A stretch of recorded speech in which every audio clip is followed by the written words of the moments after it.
हमारे शास्त्रों में लिखा है विनाश काले विपरीत बुद्धि।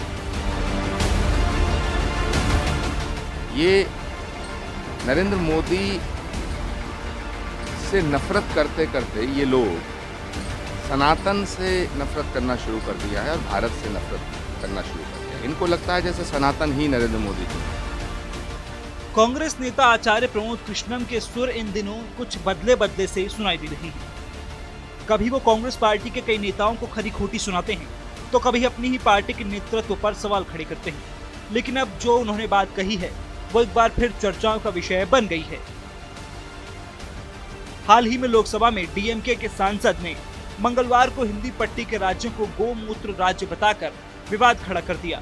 साथ ही उन्होंने कहा कि भाजपा केवल वहां चुनाव जीत सकती है, दक्षिण भारत में नहीं जीत सकती। भाजपा नेताओं ने डीएमके पर पलटवार किया और कांग्रेस नेता राहुल गांधी से पूछा कि क्या वो उत्तर भारतीयों के खिलाफ अपने इंडिया गठबंधन सहयोगी की अपमानजनक टिप्पणियों से सहमत हैं। जिसके बाद अक्सर पार्टी के नेताओं से अलग स्टैंड रखने वाले आचार्य प्रमोद कृष्णम ने कहा है कि हमारे शास्त्रों में लिखा है कि विनाशकाली विपरीत बुद्धि। जब मनुष्य का नाश होता है तब पहले मनुष्य का विवेक मर जाता है। प्रधानमंत्री मोदी से नफरत करते करते इन्होंने सनातन से नफरत करना शुरू कर दिया है और साथ में भारत से नफरत करना शुरू कर दिया है।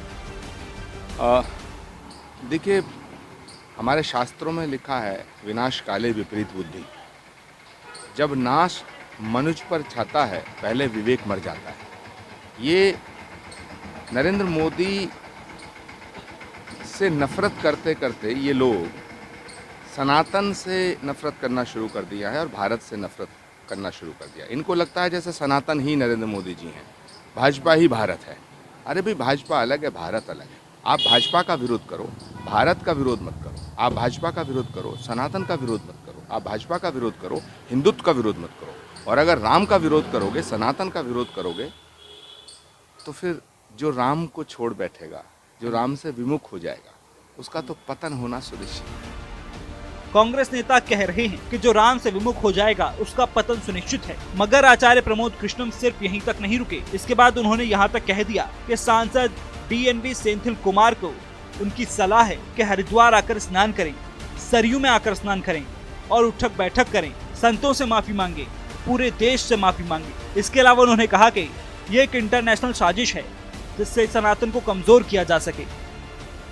हरिद्वार में आके गंगा में स्नान करें, सरजू में आके अयोध्या में सरजू में स्नान करें, कान पकड़ के उठक बैठक करें, अयोध्या जी में आकर के रामलला को साष्टांग दंडवत होकर के उनका दर्शन करें, प्रणाम करें, संतों से माफ़ी मांगे, भारत से माफ़ी मांगे, सनातन से माफ़ी मांगे। क्या आपको लगता है कि इसके पीछे कोई साजिश है, क्योंकि लगातार इस तरह के बयान आ रहे हैं, कोई प्लान तो नहीं कर रहा है सब चीज़ें? ये इंटरनेशनल साजिश है जो सनातन को कमज़ोर करके भारत को ख़त्म करना चाहते हैं।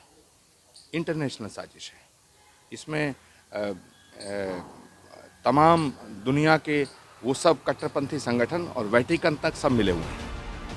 हालांकि डीएमके के सांसद के बयान पर पहले ही काफी बवाल मचा हुआ है। उसके अलावा आचार्य प्रमोद कृष्णम के बयान को कांग्रेस पार्टी की राय माना जाए या फिर उनका निजी बयान, ये कह पाना मुश्किल है। लेकिन कहीं न कहीं डीएमके सांसद का बयान उनके साथ गठबंधन कर चुकी कांग्रेस पार्टी को उत्तर भारत के राज्यों में महंगा पड़ सकता है।